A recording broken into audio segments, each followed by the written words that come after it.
Good evening students, welcome to Unacademy GATE. और अपना जो स्टील का रिवीजन है आज अपन उसको आगे बढ़ाएंगे। अपन ने अभी तक स्टील में अपन लोगों ने देखा था कि जो बेसिक मैं कह सकता हूँ कंसेप्ट की अपन ने बात करी थी कि स्टील किस तरीके का मटेरियल है, किस तरीके के मटेरियल की वजह से उसको कंस्ट्रक्शन मटेरियल में काउंट किया गया है। फिर अपन ने देखा था कि उसमें कौन कौन से स्टील के सेक्शंस जो हैं, जैसे आई सेक्शंस होते हैं, चैनल सेक्शंस होते हैं, आई अपने एंगल सेक्शंस होते हैं। ऐसे बहुत सारे सेक्शंस अपन को अवेलेबल होते हैं प्लेट्स के फॉर्म में। हॉलो सेक्शंस अपने पास होते हैं, टी सेक्शंस होते हैं, जिनको अपन यूज में लेते हैं। ठीक है, आज अपन उस चीज को आगे बढ़ाते हुए अपना जो मेन टॉपिक जो पहला स्टार्ट करेंगे वो करेंगे अपन, दैट इज कनेक्शंस। ठीक है, कनेक्शंस को डिस्कस करने से पहले मैं एक दो टर्म्स आप लोगों के साथ डिस्कस करूंगा, जैसे कि डिजाइन, मैं कह सकता हूँ डिजाइन लोड क्या होता है, कैरेक्टरिस्टिक लोड क्या होता है, फैक्टर ऑफ सेफ्टी क्या है। करेक्ट, तो इन सारी चीजों के लिए मैं आप लोग अभी अपन डिस्कस करेंगे, उसके बाद अपन कनेक्शन को स्टार्ट करेंगे। कनेक्शंस के लिए मैं आप लोगों को बता दूं कि कनेक्शन जो होते हैं, आप लोग मान के चलें कि पूरा का पूरा स्टील स्ट्रक्चर मोस्टली क्या होता है, प्री फैब्रिकेटेड होता है। यानी उसके छोटे छोटे सेक्शन से मिलाकर ही अपन बड़े सेक्शंस को बनाते हैं। उसको अपन, मैंने आप लोगों को नाम भी बताया था, that is built up section. और जो बिल्ट अप सेक्शन है आप लोगों का, उसमें अपन को जोड़ने के लिए जो मटेरियल काम में आ रहा है, जो इक्विपमेंट काम में आ रहा है, दैट आर कनेक्शंस। कनेक्शंस जो होते हैं, आप लोग जानते हैं कि तीन टाइप से अपन लोग कनेक्शंस कर सकते हैं स्टील के मेंबर्स में, जो कि होता है बोल्ट, रिवेट, और तीसरा होता है अपने पास वेल्डिंग। वेल्डिंग का जो अपन को कह सकते हैं जो चैप्टर होगा उसको अपन अलग ही डिस्कस करेंगे। आज अपन बोल्ट और रिवेट को डिस्कस करेंगे क्योंकि ये दोनों सिमिलर होते हैं। जो आप लोगों को फर्स्ट डायग्राम आप लोगों को यहाँ पर दिख रहा है स्क्रीन पर, ठीक है, इसकी मैं बात करूँ तो ये आप लोगों का क्या है, रिवेट है ये। ठीक है, रिवेट्स आप लोगों ने बहुत जगह देखे होंगे। ठीक है, ये रिवेट्स हैं आप लोगों के पास, और ये जो दिख रहे हैं आप लोगों को बोल्ट्स हैं। ये नेचुरली आप लोगों ने कई बार आप लोगों के, जैसे अपन कह सकते हैं जो भी स्ट्रक्चर्स होते हैं छोटे मोटे, आप लोगों के इक्विपमेंट्स होती हैं, मशीनरीज होती हैं, उनमें भी आप लोगों ने ये लगे हुए देखे होंगे। रिवेट्स के जो टाइप्स वगैरह हैं, अभी अपन कह सकते हैं कि रिवेट के जो कनेक्शन है उसको ऑमिट कर दिया गया है अपने लोगों के सिलेबस से मोस्टली। इससे जो क्वेश्चन पूछे जाते हैं वो कम है एज कंपेरिजन टू बोल्ट। और बोल्ट को ही अपन क्या करेंगे, बहुत डिटेल में अपन पढ़ेंगे। ठीक है, तो स्टार्ट करते हैं अपन। सबसे पहले कुछ टर्मिनोलॉजीज को मैं आप लोगों के साथ डिस्कस करूंगा। तो यहाँ पर मैं पहले हेडिंग आप लोगों को बता देता हूँ कि आज अपन सबसे पहले टर्मिनोलॉजीज को डिस्कस कर रहे हैं। ठीक है,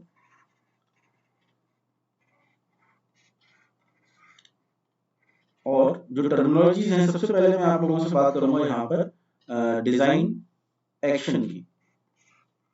ठीक है,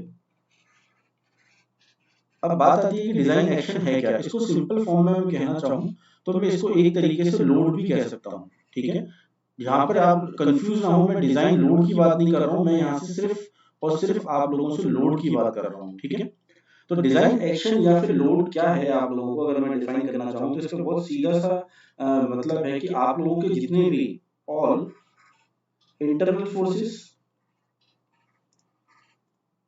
जो आप लोगों के स्ट्रक्चर पर लग रहे हैं, आप लोगों के सारे इंटरनल फोर्सेस हो सकते हैं, आप लोगों के एक्शियल फोर्सेस हो सकते हैं जो कि एक्सटर्नल हो। ठीक है, एक्सियल एक्सटर्नल फोर्सेस। ठीक है, आप लोगों के इसेंट्रिक फोर्सेस हो सकते हैं कि जो उसके सीजी पे ना लग के कुछ इसेंट्रिसिटी पे लग रहे हो, इसेंट्रिक फोर्सेस। इसी तरीके से आप लोग कह सकते हैं कि वहां पर आप लोगों का बेंडिंग मोमेंट जो होता है वो भी किसी स्ट्रक्चर पर अराइज हो सकता है। ऐसे ही आप लोगों के पास जो टॉर्जनल मोमेंट होता है वो आप लोगों का वहां पर मैं कह सकता हूँ आ सकता है। टॉर्जनल मोमेंट आप लोगों को देखने को मिलेगा। आप लोग कह सकते हैं वहां पर आप लोगों को शेयर फोर्स देखने को मिल सकता है। तो ये जो सारी चीजें हैं जो आप लोगों की एक्ट कर रही हैं किसी भी पार्ट पर, किसी भी स्ट्रक्चर के पार्ट पर, ये सारी की सारी आप लोग कह सकते हैं ये डिजाइन एक्शन में आता है। ठीक है, इसको मैं कॉमनली क्या कह सकता हूँ, लोड भी कह सकता हूँ। ठीक है, तो ये मेरे डिजाइन एक्शन है जो कि एक किसी पर भी एक्ट कर लेंगे। अब इसको मैं कहूँ कि मेरे को जो मेरा स्ट्रक्चर कितना ले पा रहा है लोड, अब मैं उसकी बात करूंगा आप लोगों से। ठीक है, ये तो मेरे क्या हो रहे हैं, स्ट्रक्चर पर लग रहे हैं। ठीक है, दूसरी चीज क्या है, मैं कह सकता हूँ डिजाइन मेरे पास स्ट्रेंथ की बात कर रहा हूँ। ठीक है, डिजाइन स्ट्रेंथ। डिजाइन स्ट्रेंथ की अगर मैं आप लोगों को बहुत ही अपन बोले प्रैक्टिकली अपन बोले तो ये क्या हो जाएगी, ये हो जाएगी आप लोगों के पास capacity to resist load safely, यानी उस स्ट्रक्चर की कैपेसिटी जिसके कारण वो क्या ले पाए, अपना जो लोड है उसको सेफली रेजिस्ट कर पाए। ऐसा ना हो कि जब वो लोड ले रहा है तो वो फेल हो गया, तो उसकी कैपेसिटी में काउंट नहीं होगा। ठीक है। और किसी भी मैं कह सकता हूं सेफ डिजाइन के लिए या फिर फॉर सेफ डिजाइन, मुझे जो डिजाइनिंग करनी है स्टील स्ट्रक्चर में, उसके लिए मेरा क्या होना चाहिए, आप लोगों की जो डिजाइन स्ट्रेंथ है, ठीक है, डिजाइन स्ट्रेंथ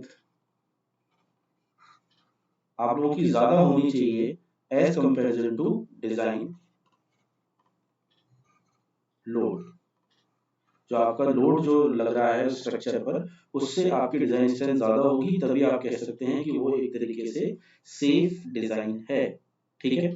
तो यहाँ पर अब मैं दूसरी टर्म आप लोगों के पास मैं यहाँ पर ला रहा हूं, दैट इज डिजाइन लोड क्या होते हैं। ठीक है। अगर डिजाइन लोड की अगर अपन बात करें कि डिजाइन लोड क्या है, तो डिजाइन लोड आपका मैं अपन समझें कि वह लोड जो कि आप लोगों का पहले से उस पर लग रहा था, उसको मैं अगर आपसे कहता हूं कैरेक्टरिस्टिक लोड। कैरेक्टरिस्टिक लोड का मतलब आप लोग उसी से समझें कि किसी भी स्ट्रक्चर पर लगने वाला वो लोड जिसकी वैल्यू फ्यूचर में 95% प्रोबेबिलिटी है कि वो इंक्रीज नहीं होगी। जैसे मैंने आप लोगों को कॉन्क्रीट कैरेक्टरिस्टिक स्ट्रेंथ समझाई थी, ऐसे ही कैरेक्टरिस्टिक लोड की मैं यहाँ पर बात कर रहा हूँ आप लोगों से कि उसकी जो वैल्यू है वो नहीं बढ़ रही है एज पर इन फ्यूचर, वो हुआ कैरेक्टरिस्टिक लोड। उसको अगर मैं पार्शियल सेफ्टी फैक्टर से मल्टीप्लाई करा देता हूँ तो मुझे डिजाइन लोड मिल जाता है। ठीक है। तो यहाँ पर इसकी डेफिनेशन अपन लिख सकते हैं, a partial safety factor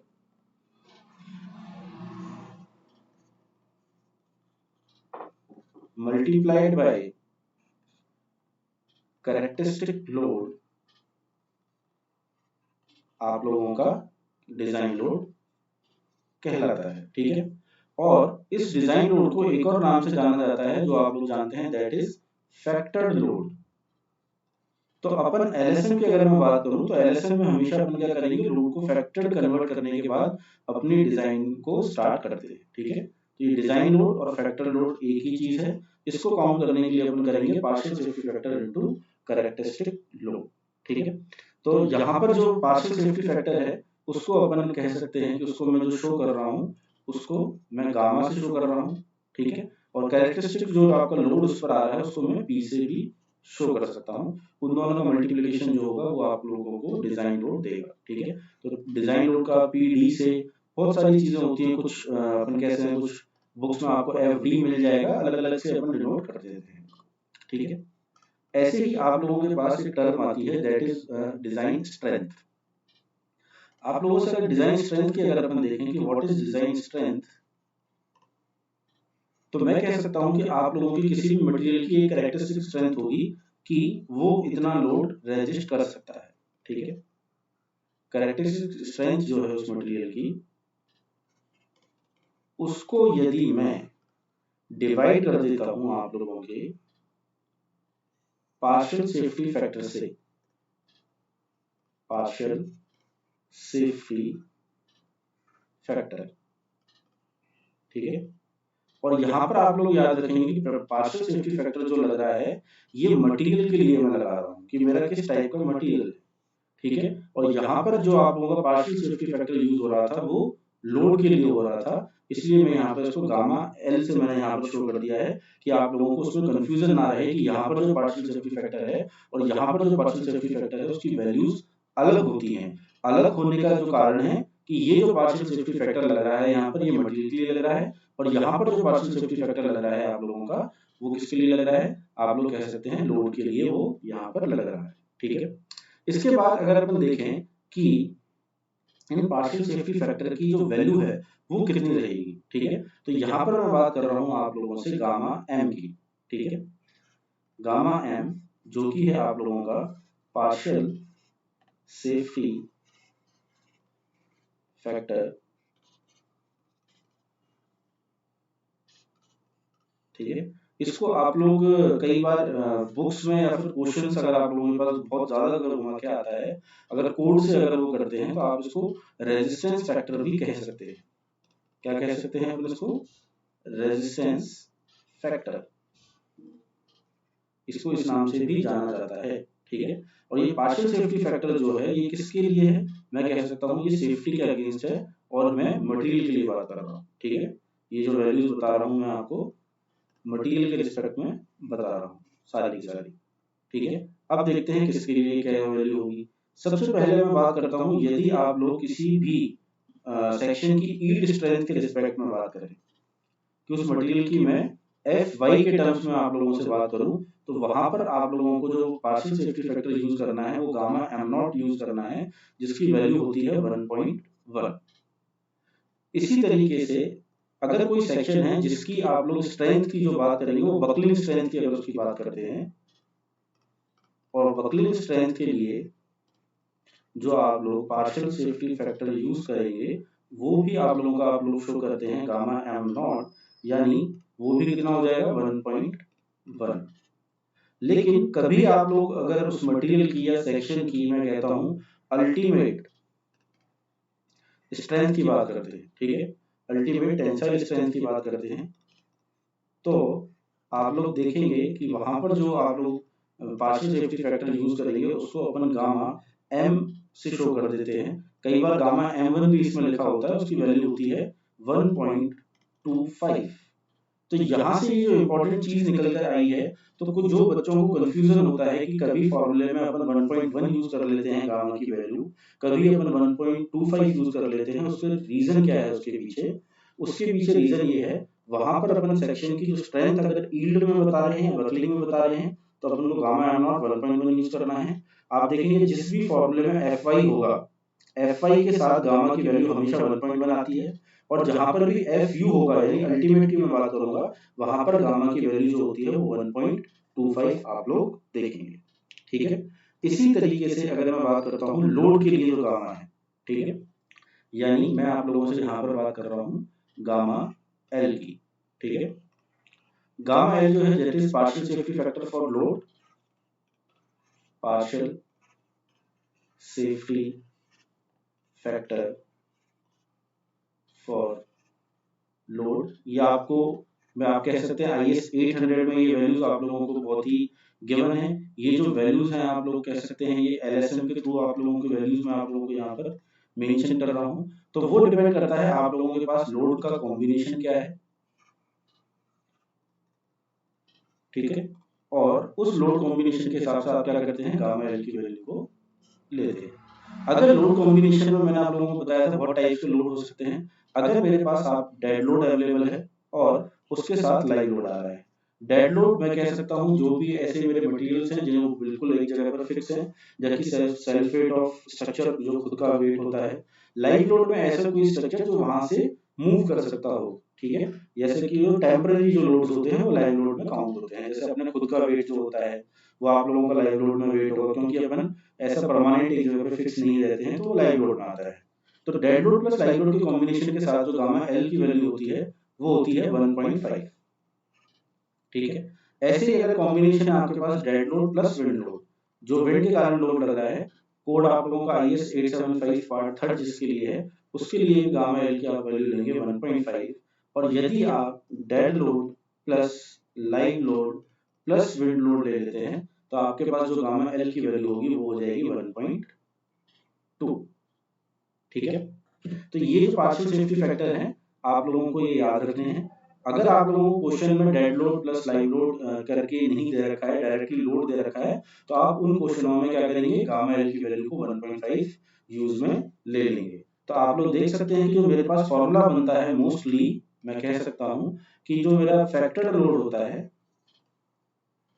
factored load is equals to 1.5 into load. जो आपको लोड गिवन होगा क्वेश्चन में आप उसको 1.5 से मल्टीप्लाई करा देते हैं। ठीक है। वहां पर जब अपन क्वेश्चन करते हैं तो कई बार उसको एज अ कैरेक्टरिस्टिक लोड वगैरह में मेंशन नहीं किया जाता है। ठीक है। ये जो लोड यहाँ पर मैं मेंशन कर रहा हूँ इसको मैं सिर्फ लोड कह सकता हूँ, इसको मैं कैरेक्टरिस्टिक लोड भी कह सकता हूँ, इसी को मैं आप लोग सर्विस लोड भी कह सकते हैं, ठीक है। सर्विस लोड भी अगर आपको दे रखा है तो भी ये चीज सेम होगी। इसी को आप कई बार आप लोगों को ये एज सर्विस लोड या फिर वर्किंग लोड भी इसको कहा जाता है, ठीक है। तो इस तरीके से अपन क्या करते हैं, अपने जो लोड होते हैं उनको अपन डिफाइन करते हैं, डिजाइन स्ट्रेंथ को डिफाइन करते हैं कि डिजाइन स्ट्रेंथ अपन लोग किस तरीके से निकालेंगे। तो इन टर्म्स के बाद अपन लोग अपना जो मेन टॉपिक है उसको स्टार्ट कर सकते हैं, दैट इज कनेक्शंस, ठीक है। तो कनेक्शंस अपन लोग स्टार्ट करते हैं। कनेक्शन के लिए मैं आप लोगों को बता दूं कनेक्शन का पर्पस क्या है। कनेक्शन का बहुत सीधा सिंपल सा पर्पस है, टू जॉइन टू और मोर इंडिविजुअल मेंबर, ठीक है।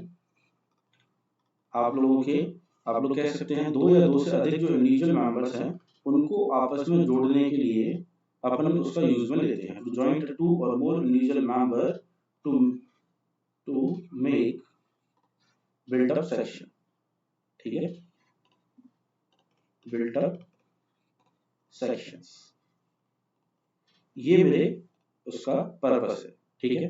तो अब इसके जो टाइप्स है कनेक्शंस के, ठीक है, टाइप्स की अगर मैं आप लोगों से बात करता हूं तो आप लोगों के पास तीन टाइप्स निकल कर आते हैं। जो पहला होता है आपके पास बोल्ट, ठीक है, जिसको आप कहेंगे बोल्टेड कनेक्शन। दूसरा आप लोगों के पास होता है रिवेटेड कनेक्शन, ठीक है। तो रिवेटेड कनेक्शन जो है आप लोगों का, और ये जो है वो अपन एक साथ पढ़ेंगे। और जो तीसरा टॉपिक है दैट इज वेल्डेड कनेक्शन, ठीक है। और जो वेल्डेड कनेक्शन है उसको अपन एक साथ पढ़ेंगे। तो अब अपन आज का जो टॉपिक है उसको बोल्टेड कनेक्शन उसको स्टार्ट करते हैं। मैं हेडिंग डाल देता हूं आप लोगों के लिए, बोल्टेड कनेक्शन। बोल्टेड कनेक्शन जो है, जिन बच्चों ने स्टील पहले भी पढ़ा हुआ है उन्होंने ये टॉपिक जो है काफी डिटेल में भी पढ़ा होगा, अपन कह सकते हैं बोल्टेड कनेक्शन। आज अपन इसके जो इंपॉर्टेंट पॉइंट्स हैं उनको सारों को एक बार रिवाइज करेंगे, ठीक है। अगर मैं बोल्टेड कनेक्शन से आप लोगों से बात करता हूं तो यहां पर मैं पहले आप लोगों से बात कर रहा हूं रिवेट्स की, ठीक है। रिवेट्स जो होती है आप लोगों ने देखा होगा कि जो अपने पास बॉक्सेस होते हैं, बक्से जो होते हैं उनको अपन आपस में जोड़ते हैं। आप लोगों ने देखा होगा जिस शीट से वो जुड़ते हैं आप लोगों को बक्से में कहीं भी जॉइंट नहीं दिखता है, किसी भी तरीके की कोई वेल्डिंग कोई भी बोल्ट नहीं दिखता है। उसको जोड़ते किससे हैं, उसको अपन रिवेट के थ्रू जोड़ते हैं। रिवेट्स आप लोगों के आप लोग कह सकते हैं इस टाइप के मटेरियल होते हैं। मैंने आप लोगों को फ्रंट जो स्लाइड थी उसमें डायग्राम भी दिखाया था कि उनका इस तरीके से एक हेड होता है और ये अपना एक उनका पार्ट जो होता है वो शैंक अपना कहलाता है, ठीक है। ये जो शैंक पार्ट है जब किसी भी मटेरियल में अपन इसको प्लेस करते हैं तो अपन इसको दूसरी साइड से भी इसको हिट करते हैं और इसके हेड को भी हिट करते हैं। तो ये जो रिवेट होता है वो उसकी जो मटेरियल जिस तरीके की स्लाइस होती है उसी तरीके से उसमें एडजस्ट हो जाता है, ठीक है। तो रिवेट कुछ आप लोग कह सकते हैं कि आप लोगों ने कई बार इसको देखा भी होगा। तो ये जो पार्ट है रिवेट का ये मेरा कहलाएगा शैंक। इसका जो डायमीटर है सर्कुलर होता है, ठीक है। ये इसका जो डायमीटर है उसको मैं डी से शो कर सकता हूँ, 5 से शो कर सकता हूँ, किसी भी चीज से आप इसके डायमीटर को शो कर सकते हैं, ठीक है। ये जो अपर पार्ट है ये रिवेट का, ये आप लोगों को कहलाता है हेड। और जो हेड का जो डायमेंशन होता है वो होता है 1.6 time of diameter of shank. और जो इसकी हाइट होती है हेड की लगभग वो होती है अपनी 0.7 ऑफ डायमीटर ऑफ शैंक, ठीक है। ये मैं आप लोगों को इस वजह से बता रहा हूँ क्योंकि ये क्वेश्चंस आप लोगों से कई बार पूछ लिए जाते हैं। रिवेट आपको दूसरे फॉर्म में भी कई बार मिल जाता है जिसका जो हेड होता है वो अपन कह सकते हैं ट्रेपेजॉइड फॉर्म में होता है, ठीक है। इस ट्रेपेजॉइड फॉर्म के हेड को अपन बोलते हैं पेन हेड। क्या कहा जाता है इसको, पेन हेड कहा जाता है। और जो इसका ये शैंक पार्ट हो गया, ठीक है, इसका जो डायमीटर होगा वो अपना 5 से ही डिनोट कर रहे हैं अपन इसको, और ये हो गया मेरा शैंक। इसी तरीके से रिवेट आपको कुछ इस शेप में भी कई बार मिल जाता है, ठीक है।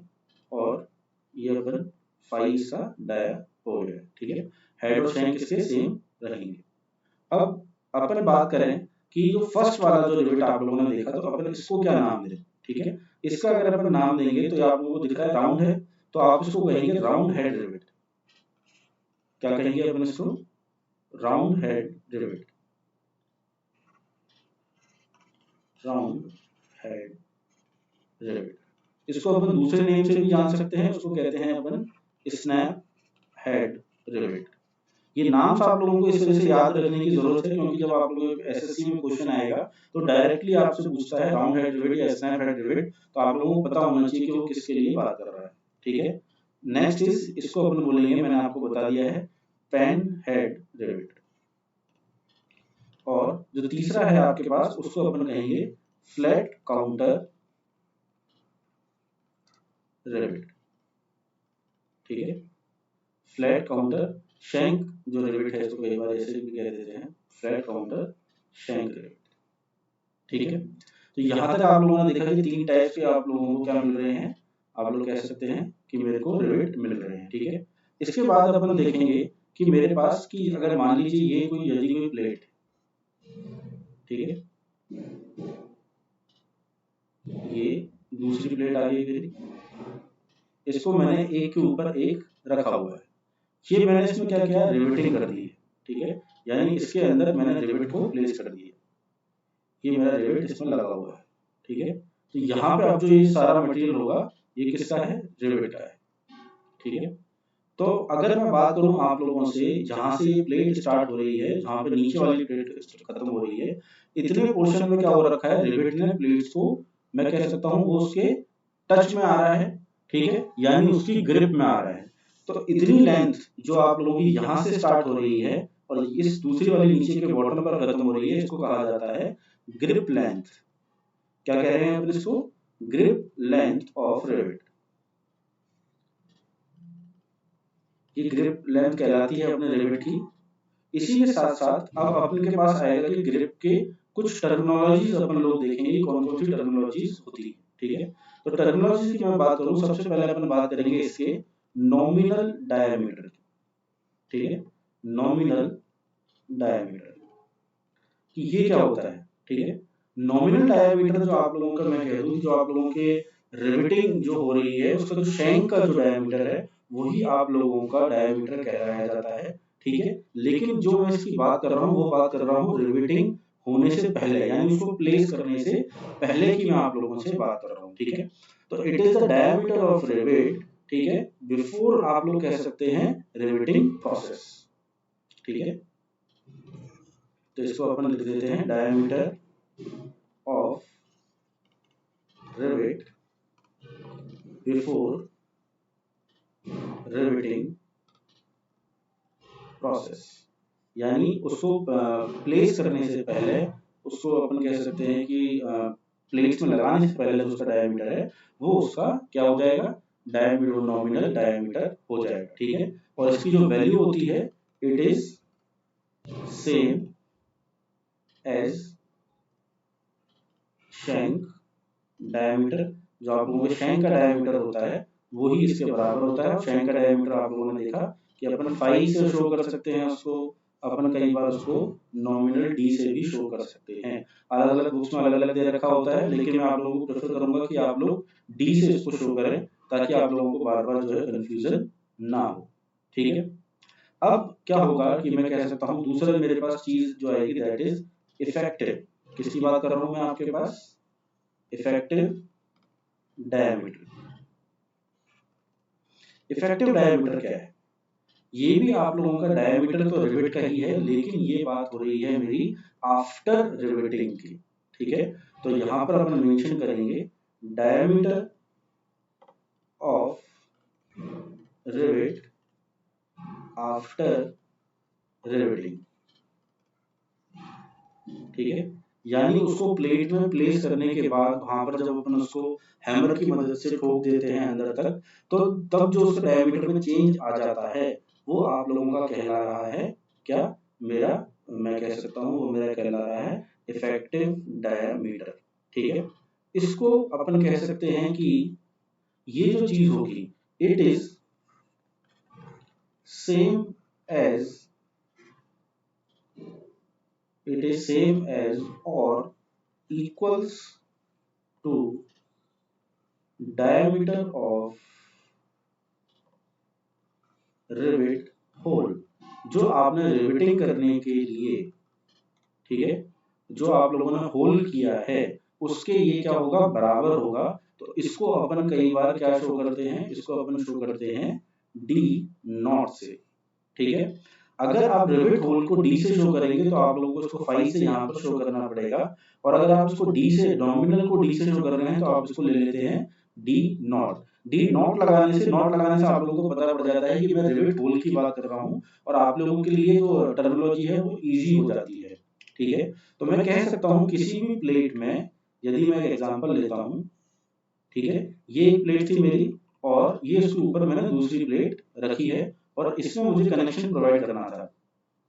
कनेक्शन के लिए जो मैंने इसमें होल किया है, जिसमें मैं रिवेट लगाऊंगा, ये हमेशा शैंक डायमीटर से क्या होगा, कुछ बड़ा ही होगा साइज में हमेशा, क्योंकि सेम साइज के मैं कह सकता हूँ होल में दूसरा जो आप लोगों का जो रिवेट है वो एंटर कर ही नहीं सकता। इसी वजह से मुझे यहाँ पर थोड़ा बहुत क्लियरेंस छोड़ना पड़ता है, और इसी को अपन क्या कह रहे हैं, इसको अपन डी नॉट कह रहे हैं, ठीक है। और ये जो है इस पार्ट को अपन क्या कह रहे हैं, इस पार्ट को अपन डी कह रहे हैं, शैंक के डायमीटर, ठीक है।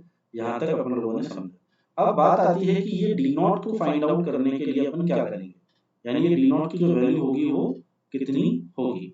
उसके लिए आप लोगों के पास एक फॉर्मूला है, आप लोग कि डी जो होता है मेरा, यानी डी नॉट जो होता है मेरा, अगर मैं डी से क्या शो कर रहा हूँ, आपके नॉमिनल डायल को शो कर रहा हूँ, तो वो 0.mm रहेगा, ठीक है। नॉमिनल डायल में 1.5 mm अगर आप लोग प्लस करा देते हैं, यदि, ठीक है, ये चीज कब हो रही है, जब आप लोगों का जो डी है, ठीक है, वो मेरा लेस देन 25 mm है, ठीक है। ये जो डी है मेरा नॉमिनल डाया है, ठीक है, और ये जो है आप लोगों का, ये आप लोगों का इफेक्टिव डायमीटर है। आप लोग कंफ्यूज ना हो इस वजह से मैं फिर से बता रहा हूँ। तो ये जो आप लोगों को पॉइंट में बता रहा हूँ काफी इंपॉर्टेंट है, बहुत बार क्वेश्चन पूछा गया है। मानता हूँ इजी टॉपिक है, लेकिन क्वेश्चन इससे कई बार पूछे जाते हैं रिविटिंग के।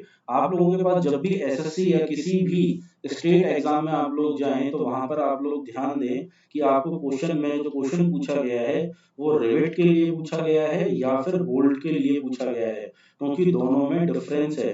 दूसरा, अगर आपको क्वेश्चन में मेंशन नहीं कर रखा कि question is with respect to rivet और विद रिस्पेक्ट टू बोल्ट, तो आप लोगों को जो आंसर होगा वो आप लोगों को देखना पड़ेगा, ऑप्शंस आप लोगों को क्या क्या गिवन है। तो अगर जो आप लोगों के रिवेट के जो ऑप्शंस होंगे वो बिल्कुल ही अलग होंगे, और जो बोल्ट के लिए जो ऑप्शंस हैं वो बिल्कुल अलग होंगे, आप इजीली आइडेंटिफाई कर सकते हैं। तो उस चीज में आप लोगों को ध्यान देना है, ठीक है। और डी नॉट की वैल्यू मैं कह देता हूं कि वो मेरी डी प्लस 2 mm हो जाएगी, यदि मेरा नॉमिनल जो डायमीटर है वो ग्रेटर है 25 mm से। तो ये मैंने किसकी बात कर दी, मैंने डी रिवेट की बात कर दी, ठीक है। तो ये जो इंपॉर्टेंट पॉइंट है बहुत ज्यादा आप लोगों को याद रखना है इसको। उसके बाद अपन बात करेंगे आप लोगों से कि जो बोल्ट जो होता है, ठीक है। अब मैं किस पे आ गया हूँ, बोल्ट की बात करूंगा, रिवेट की बात नहीं कर रहा हूँ आपसे। अब अपन लोग बात करेंगे बोल्ट की, ठीक है। तो यहां से अपन हेडिंग डाल लेते हैं बोल्ट, और जो प्रोसेस होता है इसको लगाने का, दैट इज बोल्टिंग। अब बात करते हैं बोल्ट और बोल्टिंग की। तो बोल्ट आप लोगों ने देखा होगा नॉर्मल सा है, कैसा होता है, फर्स्ट डायग्राम में भी मैंने आप लोगों को दिखाया था। ये इसका हेड पार्ट हो जाएगा, ये इसका शैंक हो गया, और शैंक थोड़ा बहुत थ्रेडेड भी हो सकता है, ठीक है। ये थ्रेडेड पोर्शन, तो ये मेरा जो है, ये मेरा क्या कहलाएगा, मैं कह सकता हूँ ये मेरा हेड है, ये मेरा क्या है, शैंक है, और जहां पर ये मेरे को दिख रहा है, कटिंग्स दिख रही हैं, ये मेरा क्या है, थ्रेडेड पोर्शन है, ठीक है, थ्रेडेड थ्रेडेड पोर्शन। अब जो आप लोगों का थ्रेडेड पोर्शन है, इसको नॉर्मल लैंग्वेज में कई बार अपन लोग इंजीनियरिंग की लोकल लैंग्वेज में इसको कहते हैं चूड़ियां काटना। चूड़ियां काटना यानी उस पर ग्रूव्स देना, जो ग्रूव्स देते हैं अपन लेथ मशीन के थ्रू उस पर देते हैं, ठीक है। और ये आप लोगों का थ्रेडेड पोर्शन कहलाता है। इसका अगर मैं डायग्राम देखूंगा कि इसको किस तरीके से लगाया जाता है, तो अपन देखेंगे कि अगर ये मेरी यदि कोई एक प्लेट है, ठीक है, और ये उसके नीचे मैंने कोई प्लेट लगाई है, तो आप लोगों का इसमें जो बोल्ट लगा होगा कुछ इस तरीके से लगेगा, ठीक है। यहाँ पर आप लोगों का ये आ गया, ये बोल्ट है मेरा, ठीक है।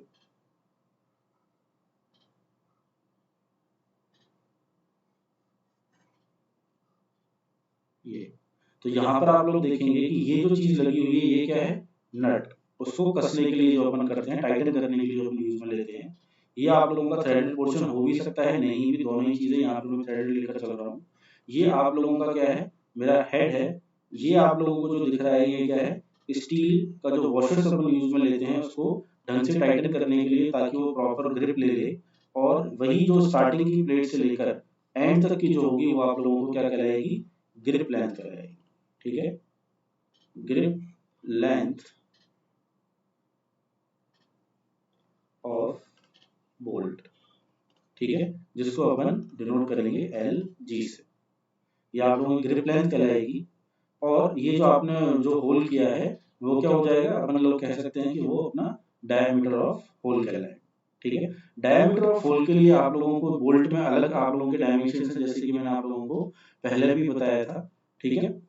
उसके लिए आप लोगों को कोड में मेंशन है कि कितना जो डाया होगा वो कितना रहता है, यानी मेरे जो क्लियरेंस है, यहाँ पर मेरी क्लियरेंस कितनी रहेगी वो आप लोगों को मेंशन है कोड में। उसको भी अपन डिस्कस करेंगे, लेकिन अपन यहाँ पर एक पॉइंट लिख सकते हैं कि जो आप लोगों का डायमीटर ऑफ होल है या होल डायमीटर है, तो यहाँ पर भी मैं इसको डी नॉट से ही शो करना चाहूंगा, वो लगभग मेरा 1 से लेकर 3 mm तक ज्यादा होता है, ठीक है। किससे, मेरे नॉमिनल डायमीटर से,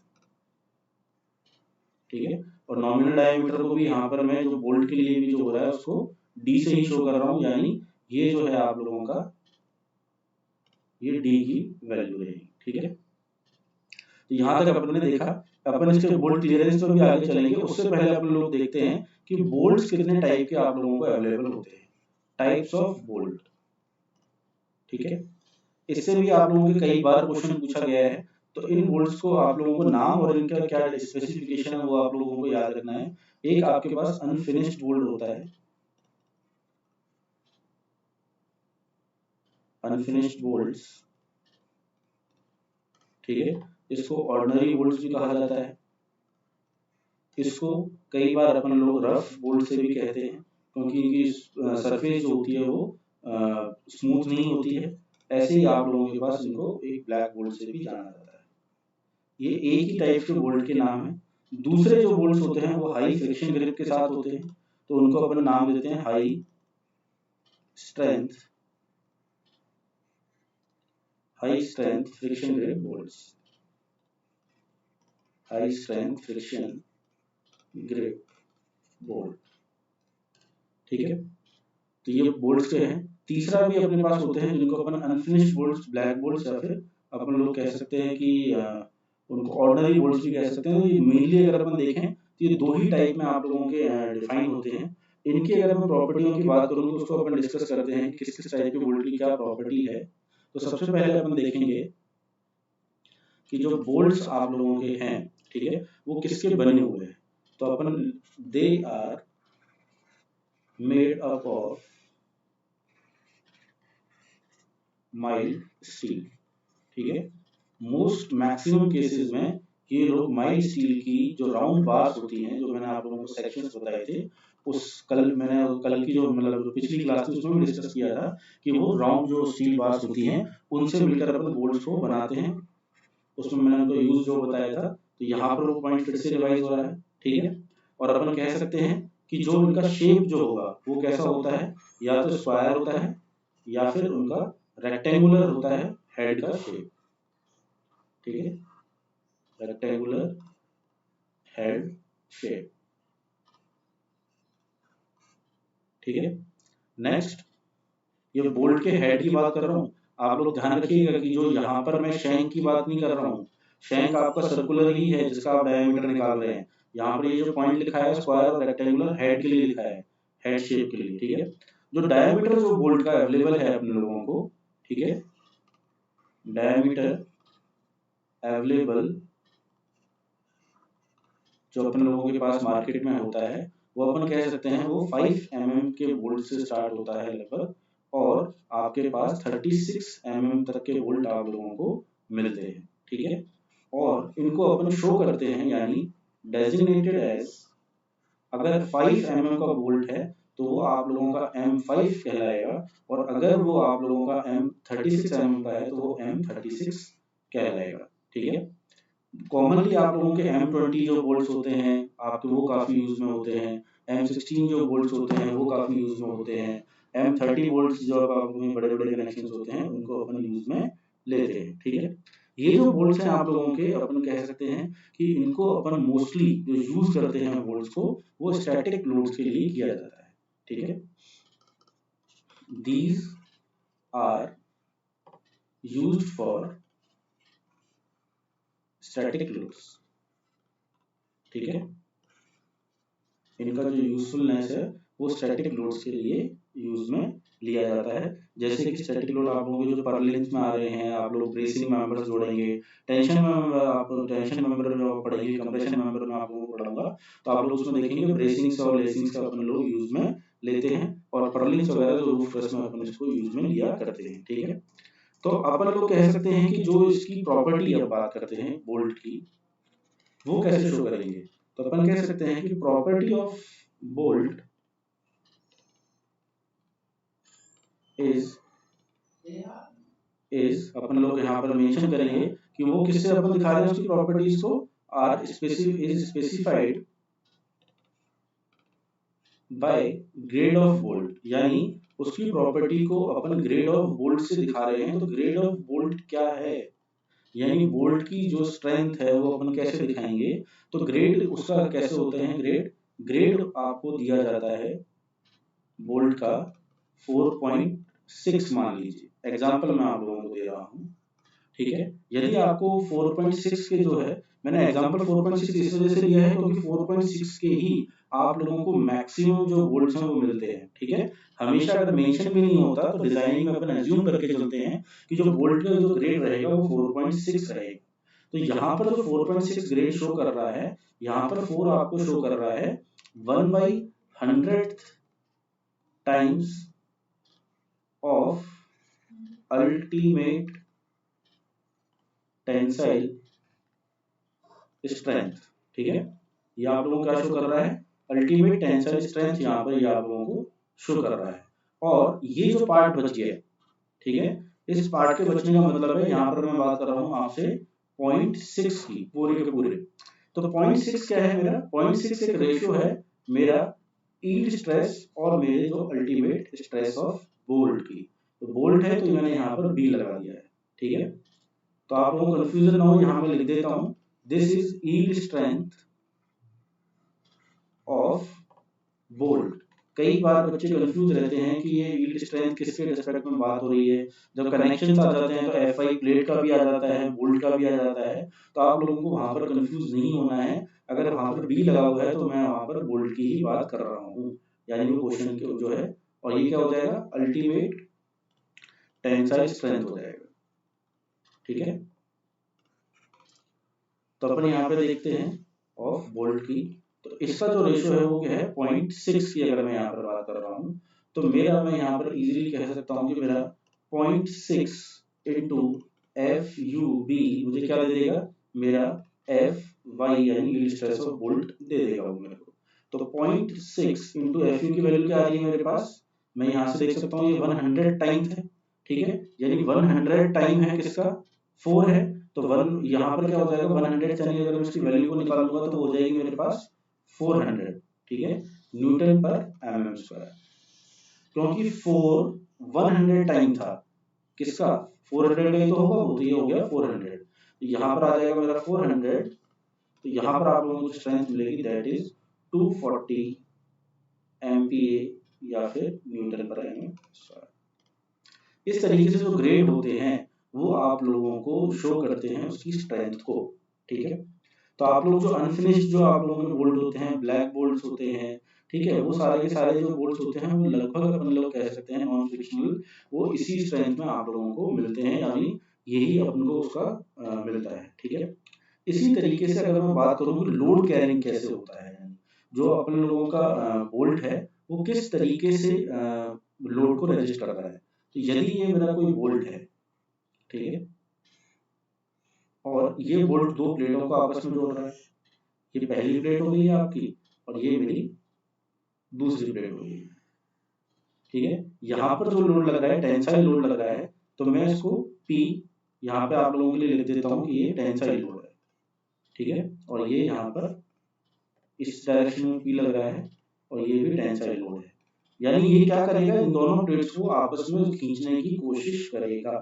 तो मैं कह सकता हूँ जब ये प्लेट इधर जा रही है तो इस पर फोर्स कुछ इस डायरेक्शन में लग रहा है, और ये प्लेट जब फोर्स इस डायरेक्शन में लग रहा है तो ये फोर्स इस डायरेक्शन में यहाँ पर आपको लोगों को लग रहा है, ठीक है। तो ये दोनों जो डायरेक्शन आप लोगों को दिख रहे हैं ये क्या हो गए हैं, आप लोगों को मैं कह सकता हूँ इक्वल एंड अपोजिट जब भी डायरेक्शन लगता है, ठीक है।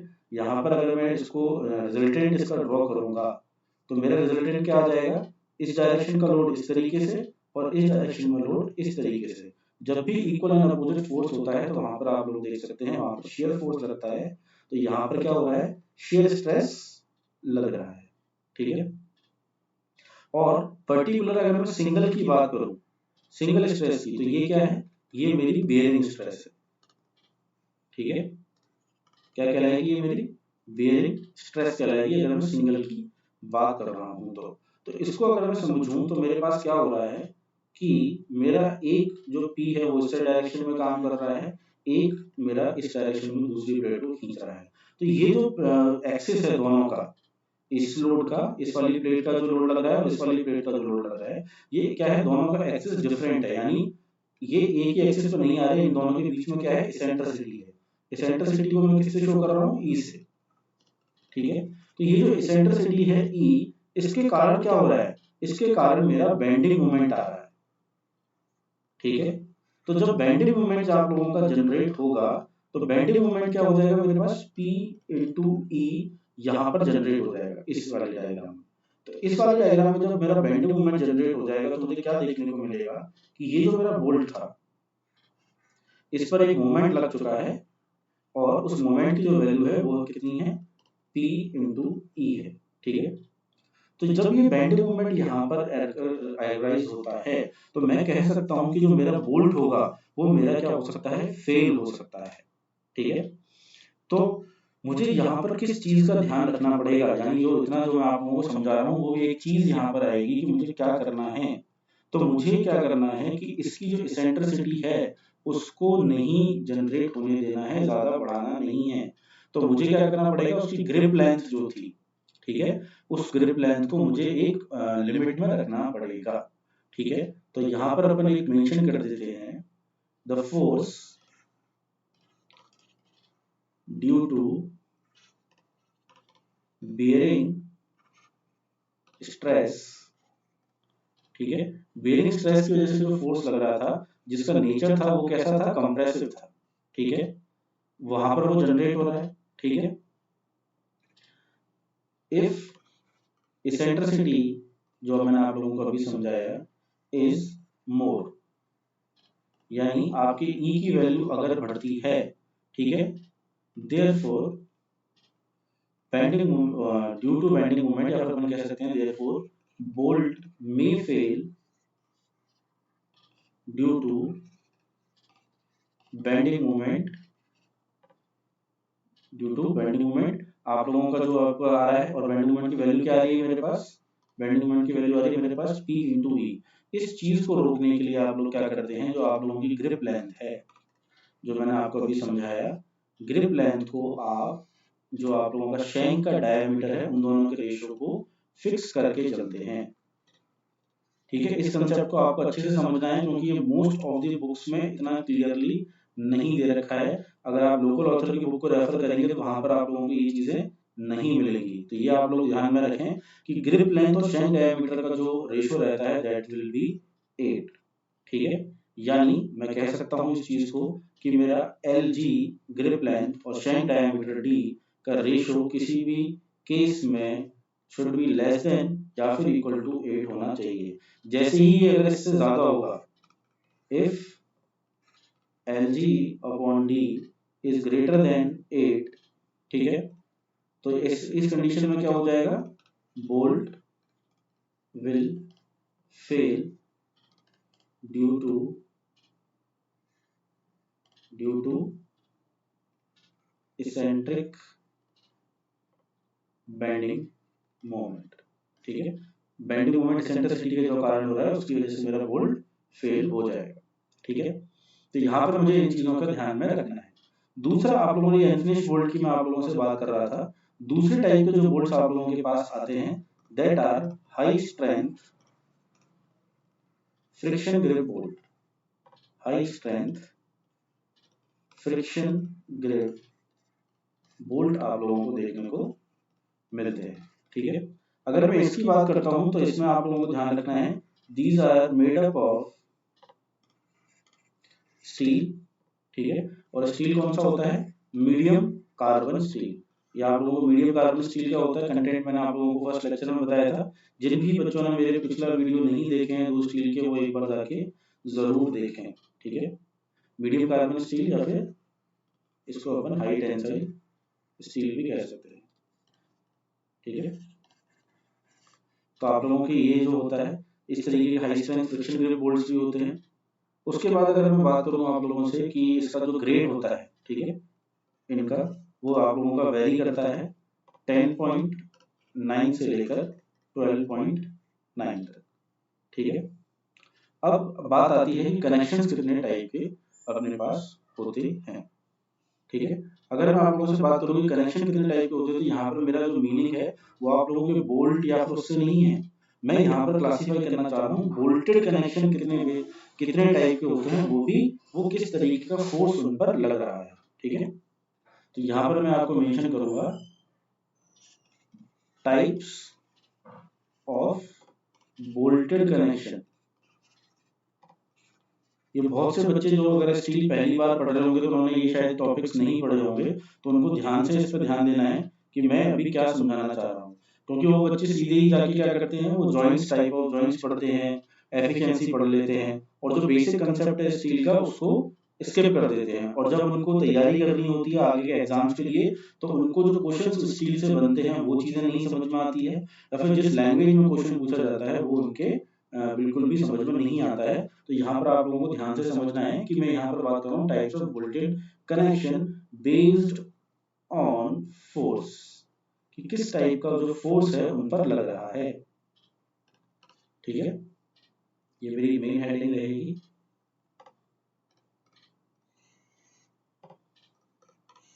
अब बात करते हैं टाइप्स कौन कौन से आपके पास होंगे। तो सबसे पहला जो टाइप है आपके पास दैट आर शेयर कनेक्शन, जहां पर शेयर फोर्स एक्ट होगा, ठीक है। दूसरे टाइप के जो कनेक्शंस बोल्ट में अपन को देखने को मिल सकते हैं वो होते हैं टेंशन कनेक्शन, जहां पर टेंसाइल लोड आप लोगों का कनेक्शन पर लग रहा होगा। तीसरा हो सकता है आप लोगों के पास कॉम्बिनेशन, तो उसको मैं बोलूंगा कंबाइंड कनेक्शन, ठीक है। कंबाइंड आप लोग अगर मेंशन करना चाहें तो बोल सकते हैं कि शेयर और टेंशन दोनों ही आप लोगों के लग रहे हैं, ठीक है।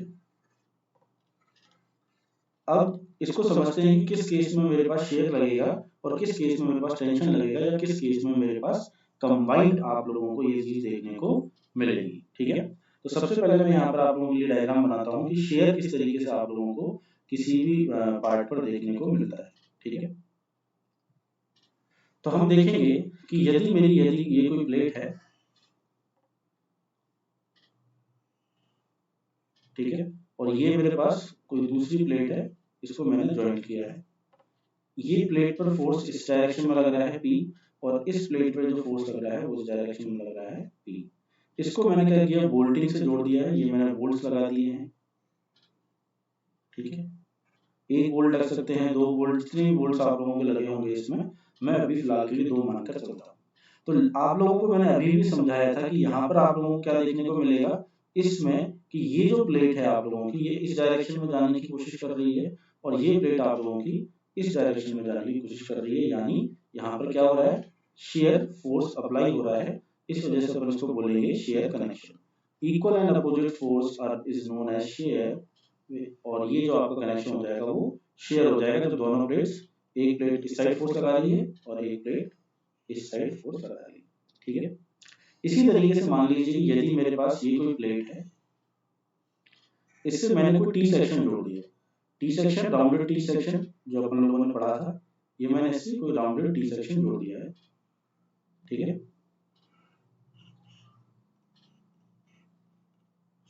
ये सेम है, इसकी जो फ्लेंज है, डायग्राम से आप लोग ये ना समझें कि इससे कोई फर्क है। ये मैंने एक बोल्ट लगा दिया यहाँ पर और एक बोल्ट मैंने ये लगा दिया, ठीक है। अब इस बोल्ट पर आप लोग देख रहे होंगे कि ये बोल्ट चाह रहा है कि जो नीचे का जो टी सेक्शन है वो ना गिरे नीचे की तरफ, तो इस पर रिएक्शन फोर्स अपवर्ड लग रहा होगा, और ये जो है आपका ये जो टी सेक्शन इस बोल्ट पर प्रेशर लगा रहा होगा कि ये अपने को फिर से नीचे आ सके। अपन ने इसको वहां पर क्या कर रखा है, हैंग करके रखा हुआ है। तो ये आप लोगों को एक फोर्स आप लोगों का ऊपर की साइड लग रहा है, एक फोर्स नीचे की साइड लग रहा है, तो ये आपका क्या हो गया, ये मेरा हो गया टेंसाइल कनेक्शन, ठीक है। क्योंकि यहाँ पे जो फोर्स लग रहा है वो किस टाइप का लग रहा है, वो टेंसाइल फॉर्म में लग रहा है, ठीक है। और इसको मैं दूसरा भी नाम कह सकता हूँ, हैंगर कनेक्शन भी इसको कहा जा सकता है, ठीक है।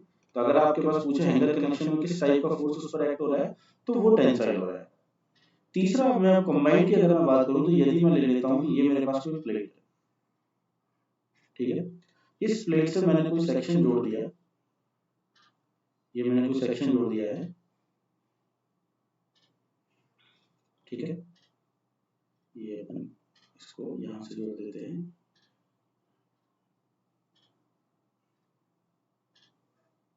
तो ये मैंने सेक्शन जोड़ा, यहाँ पर मैंने मान लीजिए बोल्टिंग कर दी है आप लोगों की,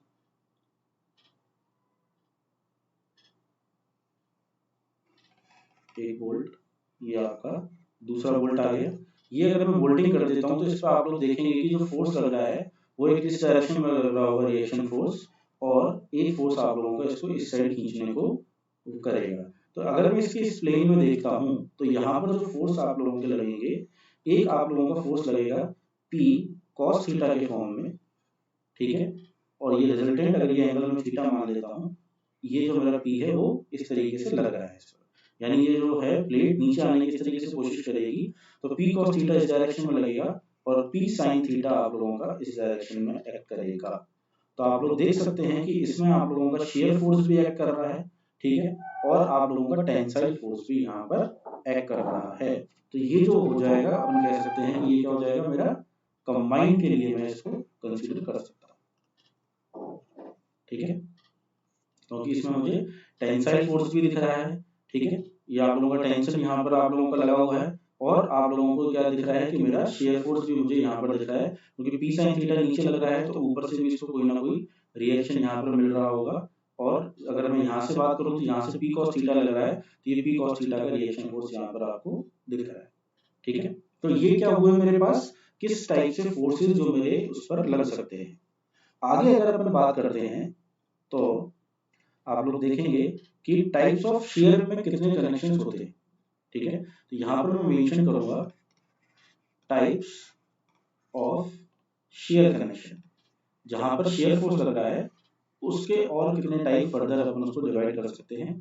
तो वो आप लोगों का डिवाइड जो होगा वो होगा आप लोगों का दो टाइप में, ठीक है।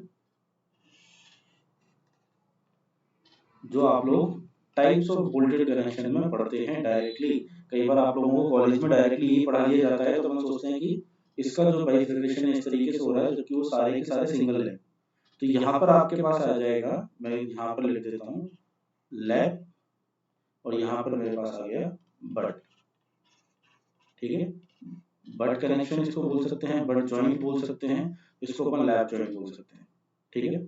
अब लैप कनेक्शन में अगर मैं बात करूँ आप लोगों से, लैप कनेक्शन में आप लोगों को क्या देखने को मिलेगा, लैप कनेक्शन में आपके पास एक आएगा सिंगल कवर, ठीक है। दूसरा आ जाएगा आपके पास बट कनेक्शन,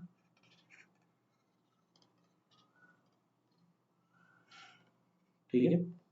और यहीं पर आप लोगों को देखने को एक और इसको अपन इस तरीके से कर लेते हैं, और यहाँ पर आप लोगों को दिखेगा डबल कवर, बट कनेक्शंस,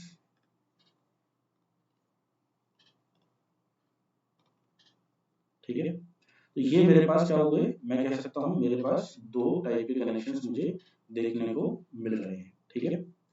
तो आप लोगों को जो यहाँ पर मेरे को देखने को मिला ये हो गए। तो इसका जो है एक बार मैं इसको थोड़ा सा क्लियर कर देता हूँ ताकि आप लोग इसमें कंफ्यूजन में ना आए। इसकी जो लाइनिंग है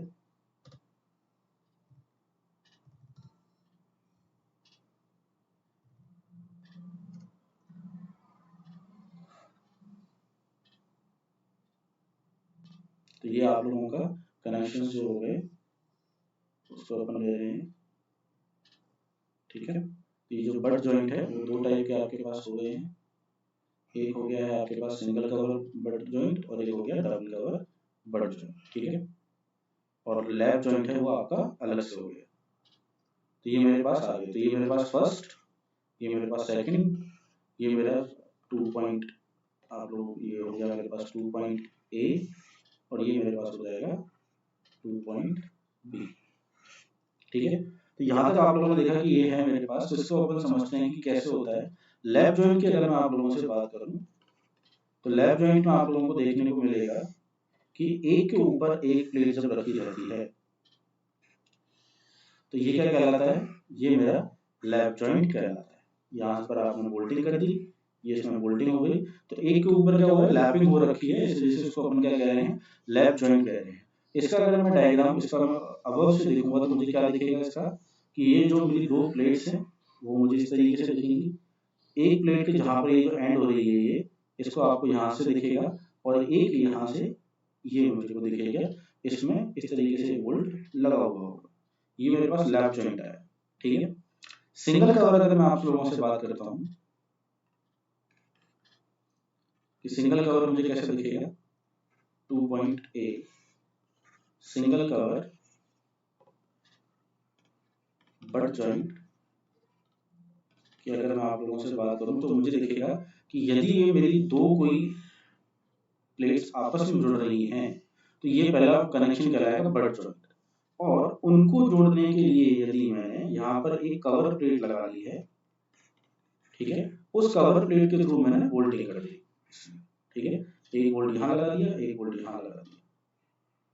तो ये जो मेरी दो प्लेट्स आपस में जुड़ी ये क्या कहलाएंगी, मेरी मेन प्लेट्स कहलाएंगी। जो आप लोगों ने ये जो लगाई है इसको अपन कवर प्लेट कहेंगे, ठीक है। और ये मेरा क्या हो रखा है, बोल्टिंग हो रखी है।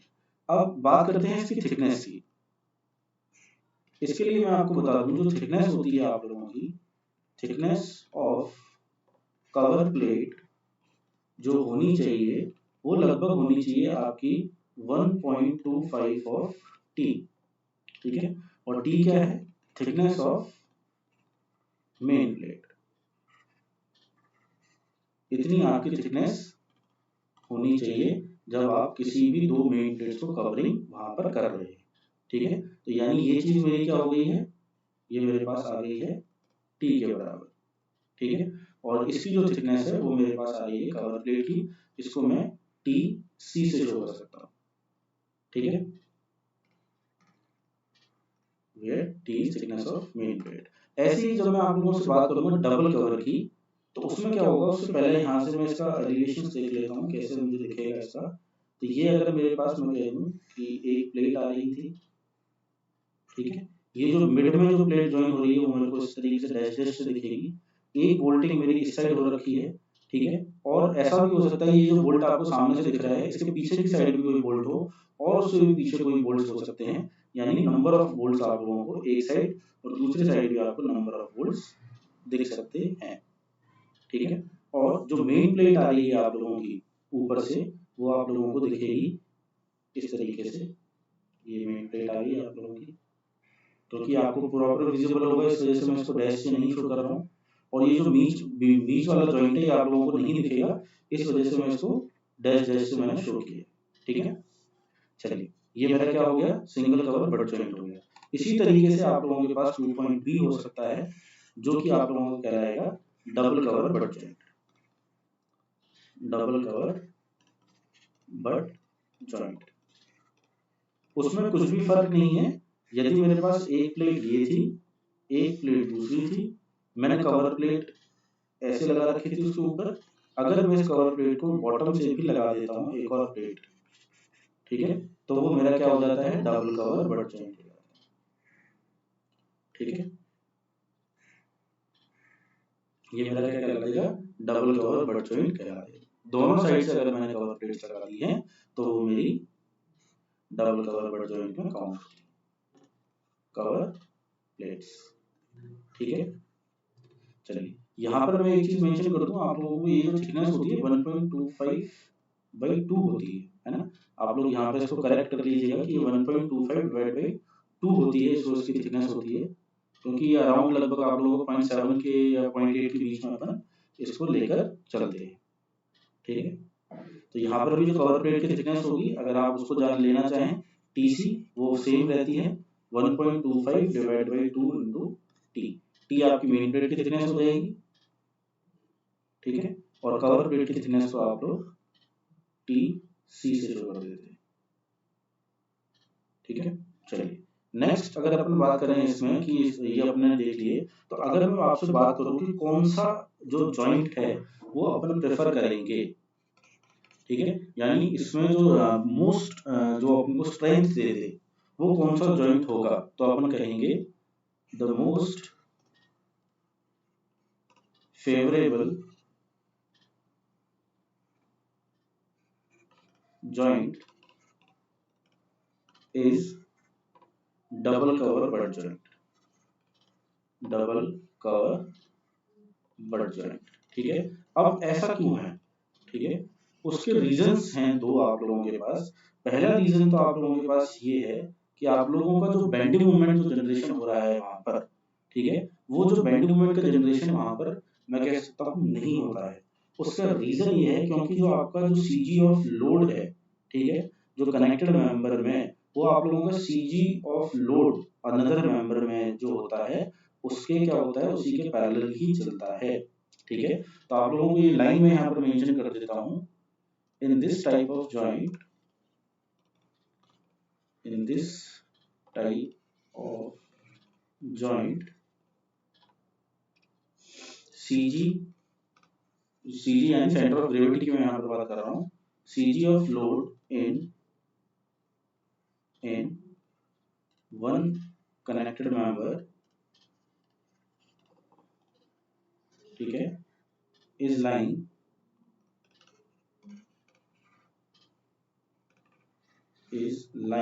with CG of load in another connected member। ठीक है, दोनों का जो सीजी होता है वो क्या होता है, लाई दूसरे के ऊपर लाई करता है। ठीक है, इस वजह से वहां पर बेंडिंग मोमेंट अकर नहीं होता है, और बेंडिंग मोमेंट वहां पर अगर नहीं होगा तो एसेंट्रिसिटी नहीं है, क्योंकि इस वजह से बेंडिंग मोमेंट नहीं है तो आप लोगों का। लेकिन सिंगल कवर की अगर मैं बात करूं तो सिंगल कवर में आप लोगों का वो जो है, आप लोगों का वो जनरेट नहीं होता है। ठीक है, क्योंकि वहां पर लैप जो है आपका लैप जॉइंट, और अगर मैं आप लोगों की बात करूं दूसरा आप लोगों का सिंगल कवर बट जॉइंट, तो वहां पर आप लोगों को इसेंट्रिसिटी जो है वो देखने को मिलती है। ठीक है, दूसरा अगर मैं आप लोगों से बात करूं, इसका दूसरा फायदा क्या है मेरे पास, इसकी जो नॉमिनल शेयर कैपेसिटी हो जाती है। ठीक है, nominal share capacity, nominal share capacity is double due to two number of shear planes। ठीक है, अब बात करते हैं अपन शेयर प्लेन्स की क्या है। शेयर प्लेन्स यहाँ पर आप लोगों के डबल कवर बट जॉइंट में दो हो जाते हैं, क्योंकि अगर ये आप लोगों की दो मेन प्लेट्स थी तो आप लोग देखेंगे कि जहां पर शेयर एक्ट हो सकता है, दिस एक तो ये आप लोगों का प्लेन हो गया और एक आप लोगों का प्लेन ये हो जाता है। तो यहाँ पे number of shear planes double cover में दो हो जाते हैं। ठीक है, डबल कवर बट जॉइंट। तो आप लोग लिख सकते हैं यहाँ पे कि NS की वैल्यू 2 हो जाती है। लेकिन अगर मैं वही बात करूँ आपसे लैप जॉइंट की, ठीक है, तो यहाँ पर नंबर ऑफ शेयर प्लेन्स एक रहता है लैप जॉइंट में, ठीक है। तो यहाँ पर मैं लिख सकता हूँ NS की वैल्यू क्या रहती है, 1 रहती है। ऐसे ही सिंगल कवर में भी आप लोगों की NS की वैल्यू क्या रहती है, एक ही रहती है, तो NS विल बी 1। सिर्फ इस केस में ही अपने को क्या मिल रहा है, मेरे को नंबर ऑफ शेयर प्लेन्स 2 मिल रहे हैं, उसकी नॉमिनल की जो शेयर कैपेसिटी है वो आपके लोगों की क्या हो जाएगी, डबल हो जाएगी, ठीक है। इसके बाद अगर अपन बात करें कि मैं उसकी स्ट्रेंथ को कैसे निकालूंगा, या फिर मैं उसके नंबर ऑफ बोल्ट्स किसी भी सेक्शन में कितने लगेंगे उसको मैं कैसे फाइंड आउट करूंगा, तो नंबर ऑफ बोल्ट्स, इसको मैं बोल सकता हूँ रिक्वायर्ड। मुझे कितने नंबर ऑफ बोल्ट्स वहां पर लगाने होंगे वो आप लोगों का डिपेंड करेगा कि उस सेक्शन पर लोड कितना आ रहा है, यानी डिजाइन लोड, ठीक है। उसको मैं डिवाइड करूंगा, एक बोल्ट चाहे आप M20 यानी 20 mm का बोल्ट यूज कर रहे हो, M16 का बोल्ट यूज कर रहे हो, कोई सा भी बोल्ट यूज कर रहे हो, एक बोल्ट की डिजाइन स्ट्रेंथ कितनी, डिजाइन स्ट्रेंथ ऑफ बोल्ट, यहाँ पर सिर्फ एक बोल्ट की बात कर रहा हूँ, वो आप लोगों को ध्यान देने की बात है, जिससे मेरे को नंबर ऑफ बोल्ट्स क्या होंगे वो मेरे आइडेंटिफाई मुझे पता पड़ जाएंगे, ठीक है। उसके बाद आप लोगों को बोल्टिंग में क्या देखने को मिलता है, मैं कह सकता हूँ उसके बाद आप लोगों को मिलता है पैटर्न्स कितने कितने टाइप के अपन को यहाँ पर होते हैं, ठीक है। तो अगर मैं आप लोगों के पैटर्न्स की बात करूं, पैटर्न्स या फिर इसको अपन कह सकते हैं अरेंजमेंट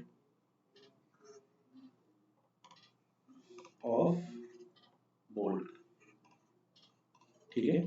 कितने कितने टाइप से आप लोगों को अरेंजमेंट देखते हैं, तो ये होता है आप लोगों का चेन टाइप से आप लोगों का अरेंजमेंट होता है, इसको मैं चेन पैटर्न कह देता हूँ, ठीक है। आप लोगों का आप लोग कह सकते हैं स्टैगर्ड होता है, नाम बता देता हूँ फिर आप लोगों को डायग्राम के साथ ये समझाऊंगा क्या होता है इसमें। स्टैगर्ड आप लोगों को देखने को मिलता है, ठीक है, स्टैगर्ड पैटर्न कहते हैं इसको अपन। इसी तरीके से आप लोगों को डायमंड या फिर जिसको अपन कई बार अपन डायमंड का जो शेप है उसकी तरीके से जिगजैग भी होता है, जिसको अपन यूज में ले सकते हैं, उसका कोई पैटर्न फिक्स नहीं होता है, ठीक है। चेन की अगर मैं आप लोगों से बात करूं कि चेन पैटर्न में क्या रहेगा, तो चेन पैटर्न में आप लोग देख सकते हैं जो बोल्टिंग रहेगी वो एक चेन अरेंजमेंट में रहती है, ठीक है, एक चेन फॉर्म से होती है। स्टैगर्ड में अगर मैं आप लोगों को बात करूं तो स्टैगर्ड में आप लोग देखेंगे कि इधर उधर आप लोगों के वो क्या है, बोल्ट्स लगे हुए हैं, ठीक है, कोई भी फिक्स आप लोगों का बोल्ट वहां पर नहीं हो रहा है, ठीक है, वो कहलाएगा स्टैगर्ड, ठीक है। या फिर अपन उसको जिगजैग भी अपन उसको फॉर्म में कह सकते हैं। तीसरा अगर मैं आप लोगों की बात करता हूं तो तीसरा हो गया डायमंड पैटर्न। डायमंड में आप लोगों को क्या देखने को मिलेगा कि आप लोगों का जो एक डायमंड का से अपने लोग वहां पर शेप को देख सकते हैं, ठीक है। तो ये तीन पैटर्न्स आप लोगों को देखने को मिलते हैं वहां पर, और इन पैटर्न्स के हिसाब से अपन लोग टर्मिनोलॉजीज इन बोल्टेड कनेक्शन को अपन वहां पर देखते हैं, ठीक है। तो जो अपना नेक्स्ट टॉपिक होगा उसको अपन कह सकते हैं क्या कहलाएगा अपना, टर्मिनोलॉजीज इन बोल्ट कनेक्शन, ठीक है, टर्मिनोलॉजीज ऑफ जॉइंट। तो टर्मिनोलॉजीज की अगर मैं आपसे बात करता हूं जॉइंट में, तो आप लोग देखेंगे कि यदि ये मेरे पास कोई एक प्लेट है जिसके ऊपर एक और प्लेट आई है, ठीक है, और ये जो डायग्राम है ये इस तरीके से मैं यहाँ पर आप लोगों के लिए बना रहा हूँ कि मेरे पास एक प्लेट थी और इसकी जो नीचे वाली प्लेट है वो इस टाइप से है। तो ये जो एंड है इस प्लेट का ये आपको यहाँ दिख रहा है, ये आपको जब ऊपर से देखेंगे तो आपको दिखेगा, लेकिन ये जो डायरेक्शन है ये आपको नहीं दिखेगा, इस वजह से मैंने डैश डैश से शो किया है। इसमें जो बोल्टिंग हो रखी है इस तरीके से, ठीक है, तो यहाँ पर आप लोगों को क्या दिखेंगे, बोल्ट्स दिखेंगे, ठीक है। तो ये मैंने बोल्ट्स बना दिए, ठीक है। अब मैं यहाँ पे टर्मिनोलॉजीज की एक एक करके बात करता हूँ। सबसे पहले मैं यहाँ पर बात करूंगा आप लोगों से पिच की, ठीक है। पिच क्या होता है, तो पिच को मैं डिफाइन कर सकता हूं कि the distance between two adjacent bolts, ठीक है, the distance between two adjacent bolts in the direction of load. यानी पिच में आप लोगों को ये ध्यान रखना पड़ेगा कि आप लोगों का जो डिस्टेंस मैं मेजर कर रहा हूं वो मेरा क्या है, parallel to the direction of load के रहता है, ठीक है। तो पिच को यहां पे डिफाइन कर देते हैं, it is the distance between two adjacent bolts, in the direction parallel to load, ठीक है। तो यहां पर अगर मैं उस ऊपर वाले डायग्राम को अगर अच्छे से यहां पर बना देता हूं मैं आप लोगों के लिए, ताकि आप लोगों को चीजें क्लियर हो जाएं।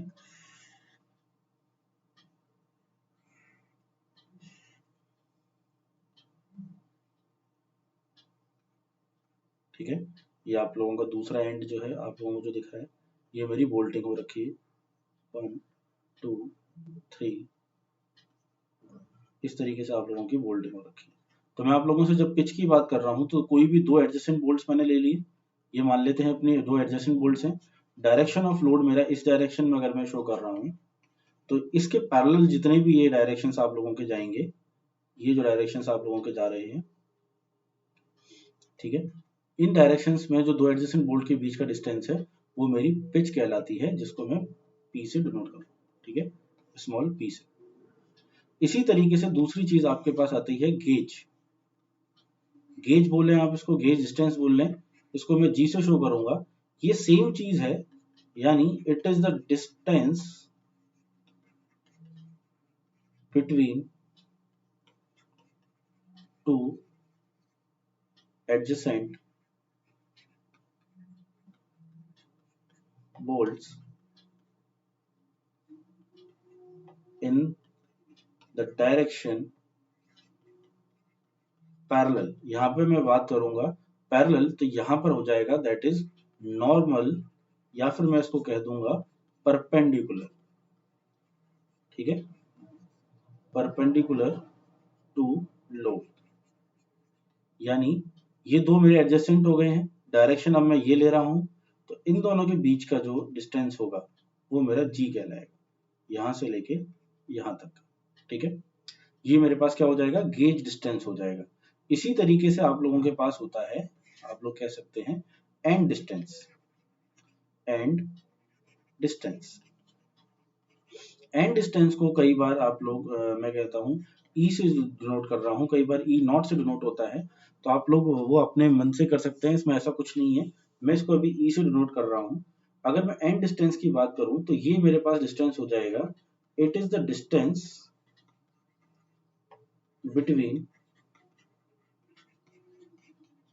between the bolt, ठीक है, between the bolt and nearer and in the direction of load। यानी लोड के ही डायरेक्शन में आप लोग एंड डिस्टेंस को मेजर करेंगे।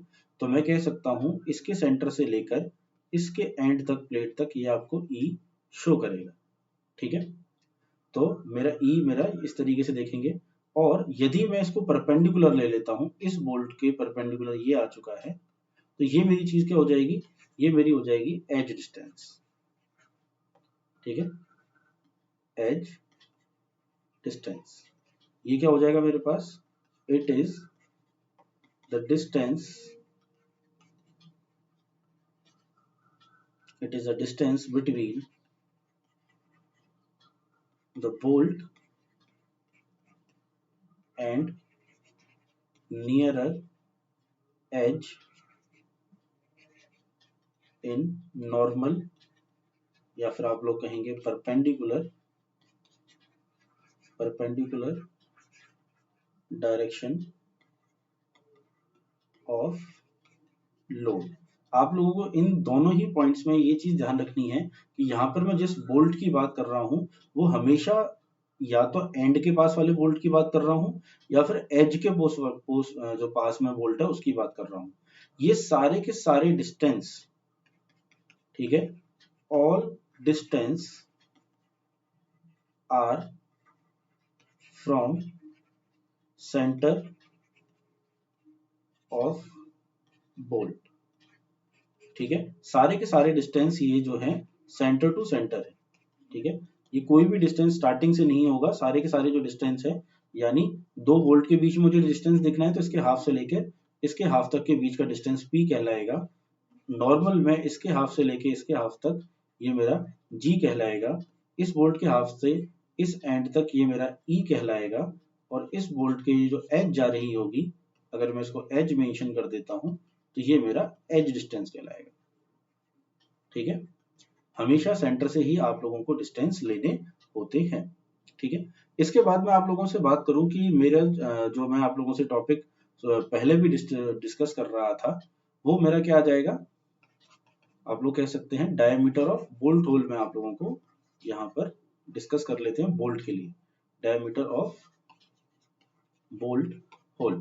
यहाँ पर आप लोग बोलेंगे कि इस टॉपिक को मैं यहाँ पर क्यों डिस्कस कर रहा हूँ, पहले क्यों नहीं डिस्कस किया, क्योंकि यहाँ पर क्या है जो मैंने अभी आप लोगों को पिच, आप लोगों को गेज जो मैंने समझाया है वो इससे रिलेशन में है, ठीक है, यानी जो बोल्ट होल से काफी ज्यादा रिलेशन में है कि मैं किस तरीके से पिच को डिफाइन करूंगा। तो यहाँ पर मैं पहले उसको देख लेते हैं कि जो अपना डी नॉट होगा, डी नॉट मेरा क्या है, बोल्ट होल, वो मेरा नॉमिनल डाया प्लस 1 mm होता है यदि मेरे जो बोल्ट है, ठीक है, वो मेरा 12 mm से लेकर 14 mm तक का बोल्ट में यूज में लेता हूं तो यही डिस्टेंस d प्लस 2 mm हो जाएगा मेरा यदि जो मेरा d है वो मेरा 16 mm से लेकर, आप लोग कह सकते हैं कि वो वेरी करेगा आप लोगों का 24 mm तक, ठीक है, और यदि ये 27 mm से बड़ा है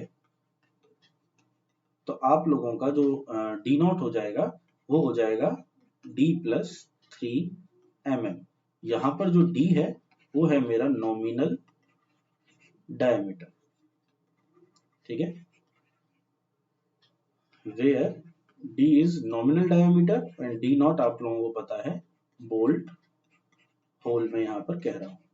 इसी के मैं कह सकता हूं नॉमिनल डायमीटर को आप लोग ध्यान रखें, ये शैंक डायमीटर होता है, कंफ्यूज नहीं होना है आप लोगों को। लेकिन अगर मैं आप लोगों से बात करूं यहीं से, इसी तरीके से मैं क्या निकाल सकता हूं, मिनिमम पिच का मैं यहाँ पर क्राइटेरिया दे देता हूं, मिनिमम पिच। तो आप लोगों को यहाँ पर ये चीज अब समझ में आ जाएगी, मिनिमम पिच जो मैं आप लोगों को यहाँ पर समझाऊंगा कि वो कितनी हो सकती है, ठीक है। तो मिनिमम पिच जो होती है वो आप लोगों की 2.5 इंटू डी होती है, ठीक है, इससे ज्यादा आप लोगों की वो डी नहीं हो सकती है, ठीक है।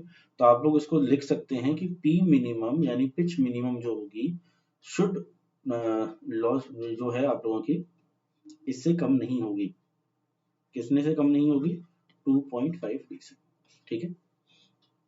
इससे कम अब क्यों नहीं है वो ये समझना चाहते हैं अब अपन, यानी मैं आपसे बात कर रहा हूं कि यदि मेरे पास कोई प्लेट है, अगर मैंने दो आप लोगों के ये जो बोल्ट होल बहुत ज्यादा पास में कर दिए, यहाँ पर मैंने जो मिनिमम पिच का क्राइटेरिया था उसको फॉलो नहीं किया है, तो आप लोग समझें कि जब इसका मैं बोल्ट लगाऊंगा और इसका जब ये जो आएगा इसका जो बोल्ट का मैं नट कसूंगा तो ये दोनों नट क्या होंगे, ओवरलैप होंगे, नट विल बी ओवरलैप्ड, और जब वो ओवरलैप्ड होंगे तो वो कनेक्शंस प्रॉपर नहीं हो पाएगा, उसमें टाइटन हो ही नहीं पाएंगे। इसी वजह से मुझे मिनिमम पिच का क्राइटेरिया फॉलो करना पड़ता है।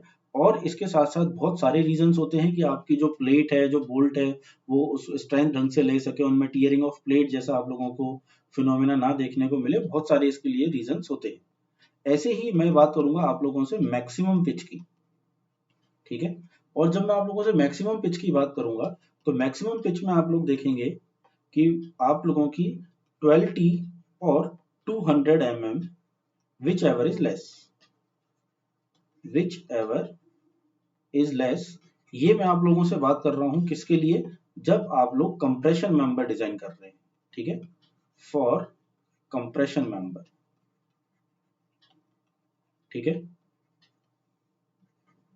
ऐसे ही आप लोग देखेंगे कि मैक्सिमम पिच आप लोगों की दूसरे केस में होती है 16T और 200 mm, which ever is less. Which ever is less का मीनिंग मैं आपको समझाता हूं क्या होता है। विच एवर इज लेस, ये क्राइटेरिया आप लोगों को लगाना है फॉर टेंशन मेंबर, ठीक है। टेंशन मेंबर के लिए आप लोगों से मिनिमम पिच का क्वेश्चन पूछा जाएगा तो इस फॉर्मूले से सॉल्व होगा, या फिर आप लोगों को जो आंसर मार्क करना होगा वो इस तरीके से होगा। और जो आप लोगों का आप कह सकते हो कि जो कंप्रेशन के लिए होगा वो इससे सॉल्व होगा, ठीक है। और यहाँ पर बात करें कि टी क्या है, where T is thickness of thinner member, ठीक है। तो अब ये क्राइटेरिया मेरे पास आया है, इसको अपन समझते हैं कि ये कहना क्या चाहता है अपन लोगों से। इसके लिए मैं देखूंगा कि आप लोगों का ये जो क्राइटेरिया है उसको अपन किस तरीके से समझे। सबसे पहले देखते हैं 12T। तो मुझे से पता पड़ रहा है कि यदि मैं दो प्लेट्स लेकर चलता हूं, ठीक है, मैंने दो प्लेट्स अगर आपस में जोड़ी हैं, ये ओवरलैपिंग की है, तो ये अगर मैं बोलता हूं T1 है और ये T2 है, तो T2 जो है मेरा इज लेस देन T1 है। तो यहां पर जो मैं वैल्यू पुट करूंगा T की, वो मेरी कौन सी होगी, T2 वैल्यू में पुट करूंगा क्योंकि वो मेरी थिनर है। दूसरा, यदि इन दोनों का मल्टीप्लीकेशन अगर मैं कह दूं कि वो 200 से ज्यादा आएगा, तो मैक्सिमम पिच उस केस में क्या हो जाएगी, 200 हो जाएगी, क्योंकि यहां पर मैंने मेंशन कर रखा है विच एवर इज लेस। और यदि मैं आप लोगों से कहूं कि वो मेरा डायमेंशन अगर 200 से कम आ रहा है, यानी इन दोनों का मल्टीप्लीकेशन 190, 180, 100, 80, 50 कुछ भी आ रहा है, 200 से कम आ रहा है, तो आंसर मेरा जो होगा उसका 12T हो जाएगा। सेम इसी केस में टेंशन में यहाँ पर 16T, अगर 200 से ज्यादा आ रहा है तो मेरा आंसर होगा मैक्सिमम पिच का 200, और अगर 16T मेरा 200 से कम आ रहा है तो आंसर होगा मेरा 16 इंटू टी का जो मल्टीप्लीकेशन मुझे मिला है, ठीक है। टी को अप्लाई करते वक्त आप लोगों को बस ये ध्यान में देना है कि अपन को क्या करना है, थिनर मेंबर का लेना है, ठीक है। इसी तरीके से एक और चीज होती है, दैट आर टैकिंग बोल्ट्स, ठीक है। टैकिंग बोल्ट्स जो होते हैं उसको अपन कई बार नाम दिया जाता है stitching bolts.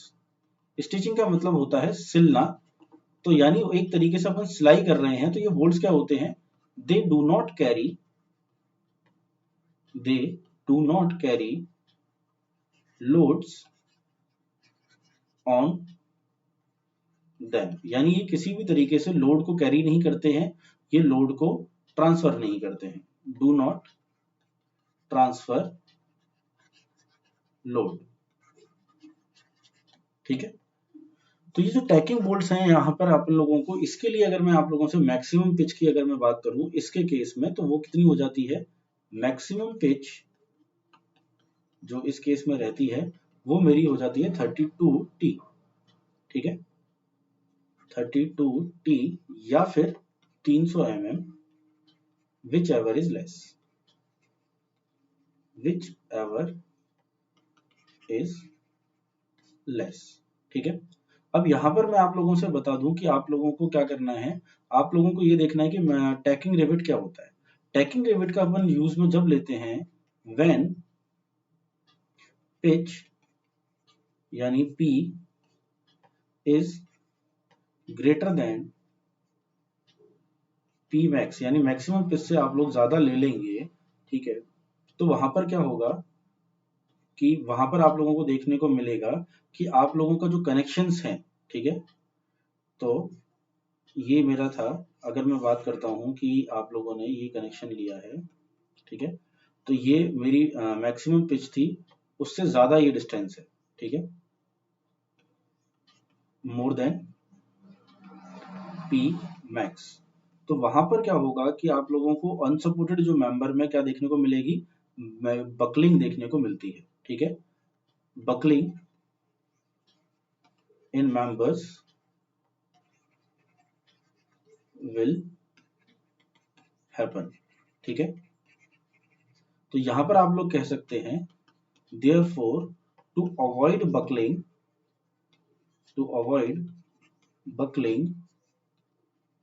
we use tacking rivets कि वो आपस में क्या हो जाए, जुड़ जाए। ठीक है, रिविट्स के फॉर्म में इनको अपन ज्यादा यूज में लेते हैं, इनको बोल्ट्स भी कहा जा सकता है। ठीक है, मोस्टली इनको टैकिंग रिविट्स के नाम से जाना जाता है। ठीक है, तो आज की क्लास में आप लोगों ने देखा कि अपन ने टर्मिनोलॉजीज डिसाइड करी है बोल्ट की। कल अपन उसकी स्ट्रेंथ की जो बात करेंगे पूरा अपन लोग देखेंगे कि स्ट्रेंथ उसकी अपन किस तरीके से निकालते हैं और वेल्डिंग की टर्मिनोलॉजीज क्या होती है। ठीक है, तो आप लोगों से ये है कि आप इस वीडियो को ज्यादा से ज्यादा शेयर करें। आप लोगों के जो भी किसी भी तरीके के डाउट्स हो स्टील को लेकर, चाहे वो आप लोगों का किसी एग्जाम के पॉइंट ऑफ व्यू से हो कि आप लोगों को एग्जाम फाइट करने में दिक्कत आ रही है, या फिर आपको स्टील का कोई से भी चैप्टर का आप लोग डाउट्स हो, तो आप लोग मेरी क्लास से जुड़े रहें। आप लोग मेरे से टेलीग्राम पर जुड़ सकते हैं, अपने जो भी डाउट्स हैं, किसी भी बुक के डाउट्स हैं, कोई नोट्स के डाउट्स हैं, कोई टॉपिक नहीं समझ में आ रहा है, तो आप मेरे को सिविल बाय नितेश आप ज्वाइन करें ग्रुप को, वहां पर आप मेरे से क्वेश्चन पूछ सकते हैं। आप लोगों की लेटेस्ट जितनी भी इंफॉर्मेशन होती है regarding engineering exams and other information भी आप लोगों को वो टाइम पे मैं देता रहता हूँ। बहुत से बच्चे जुड़े हुए हैं, तो आप लोग भी जुड़े। इस वीडियो को आप लोग ज्यादा से ज्यादा शेयर करें, ठीक है, लाइक करें। Thank you.